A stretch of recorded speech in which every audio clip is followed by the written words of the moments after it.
क्यों?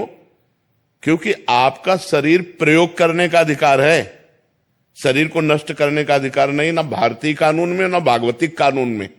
आपको शरीर मिला है, ये सरकारी गाड़ी है, तुम्हारी नहीं है।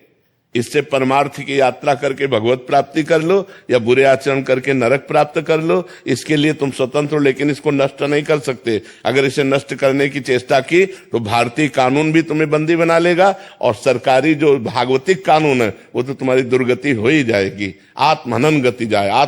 में बहुत बड़ा पाप है, ऐसे नहीं करना चाहिए। ये शरीर मिला है, दुख सुख भोग करके भगवान की प्राप्ति करो, नाम जप करो, जो प्रारब्धानुसार शुभ अशुभ कर्मों का फल आवे उसे भगवान का कृपा प्रसाद मान के भोग लो और जीवन को भगवान की इच्छा से पूर्ण करो। अपनी इच्छा से पूर्ण करोगे तो आत्महत्या मानी जाएगी।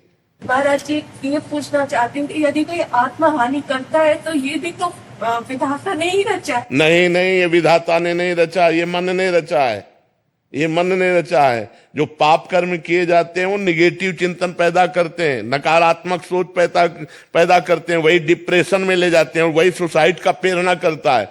आप गुप्त रूप से पाप करते रहो, आपका मन ही आपको दंड देगा, आपका मन ही बोलेगा फांसी लगा लो, आपका मन ही कहेगा गोली मार लो, आपका मन ही कहेगा जहर खा लो, आपका मन ही कहेगा रेल की पटरी में लेट जाओ, क्योंकि तुमने पाप कर्म किया। पाप कर्म के कारण तुम्हारी आयु क्षीण हो गई और वो अधोगति को प्राप्त हो रहा है। यह भागवतिक विधान नहीं होता, अकाल मृत्यु भागवतिक विधान नहीं होता, आत्मा भागवतिक विधान नहीं होता। ये हमारे कर्मों का विशेष फल होता है।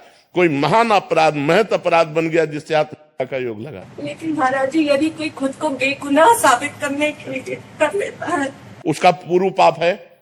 ऐसा नहीं, बेगुनाह साबित करने के लिए हम आत्महत्या नहीं कर सकते। बेगुनाह साबित करने के लिए हमने अपना प्रयास किया, इसके बाद अगर हमें दंड मिलता है तो उस पाप का दंड मिलता है जिसका हमने भोग नहीं भोगा।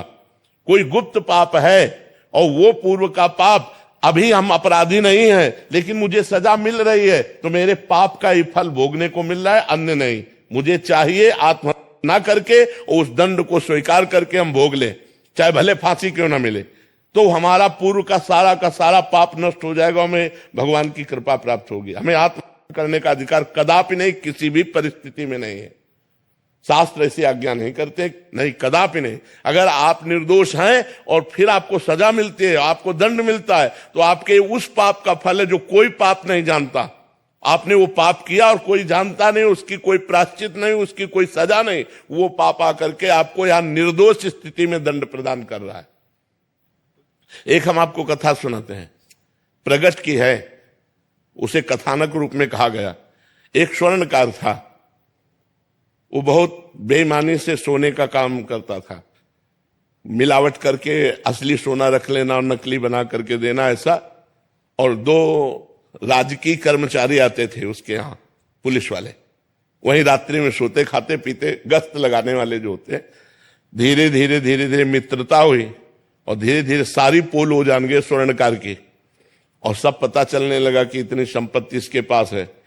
अब उन दोनों ने एक दिन प्लान किया कि स्वर्णकार को मार देते हैं, और सब जेवर और सब बॉक्स में बंद करके निकले। तो सामने वाला लघुशंका करने के लिए निकला, सामने वो मकान वाला, उसने देखा तो चोर जो होता है वो सशंकित नेत्र वाला होता है, तो पुलिस वाले सशंकित नेत्र, तो उनका तुम कुछ गड़बड़ करके आ रहे हो, रात्रि में निकल रहे हो, तो उनका जाओ तुम अपना काम करो।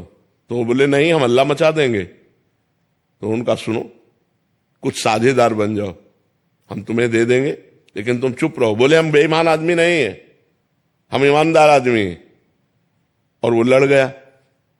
जब लड़ गया तो उनको केस बनाने में देर न लगी, वो बक्सा उसके पास रख दिया और तुरंत हल्ला मचा दिया और कहा इसने स्वर्णकार को मारा है और स्वर्ण लिए जा रहा था, मैंने गिरफ्तार किया।